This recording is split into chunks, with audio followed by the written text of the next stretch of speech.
Your body is a temple, but it's also a museum of natural history. Look closely and you'll see parts that aren't there because you need them, but because your animal ancestors did. No longer serving their previous function, but not costly enough to have disappeared. These remnants of our deep history only make sense within the framework of evolution by natural selection.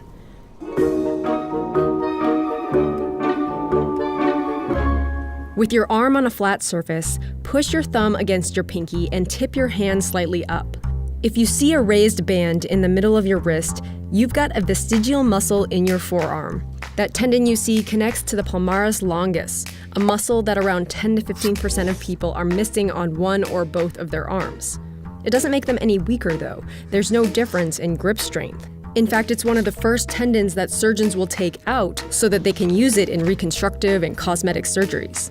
You can find the palmaris longus across mammal species, but it's most developed among those that use their forelimbs to move around. In primates, that means the muscle is longer in lemurs and monkeys and shorter in chimps, gorillas, and other apes that don't do a lot of scrambling through trees. It's not the only leftover muscle that we've got. Look at the three that are attached to our outer ear. We can't get much movement out of these muscles, especially compared to some of our mammal relatives who use them to locate the sources of sounds. Presumably, this would have been quite helpful for early nocturnal mammals.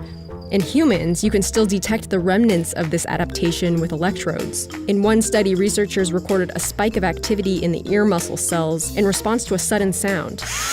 Not enough to move the ear, but detectable. And you can probably guess the location of the sound based on these results. It came from a speaker placed to the left of the study subjects. So this is their left ear subconsciously trying and failing to pivot toward the sound. You can see another futile effort by our vestigial body parts when you get goosebumps. When we're cold, tiny muscles attached to our body hairs contract, pulling the hair upright, which causes the surrounding skin to form a bump. For our furry mammal relatives, the raised hair increases the amount of space for insulation, helping them stay warm. Birds can do this too. You've probably seen a puffy pigeon on a cold day. Adrenaline is one of the hormones involved in the body's response to cold temperatures, and it's also part of the fight or flight response. So it helps some animals appear larger when they're threatened. And it may be why surprising and emotional turns in music can give some people goosebumps. And then there's our tail.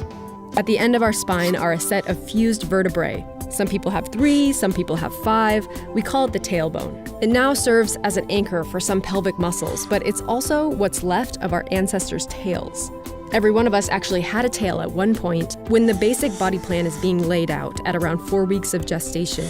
Human embryos closely resemble embryos of other vertebrates, and that includes a tail with 10 to 12 developing vertebrae.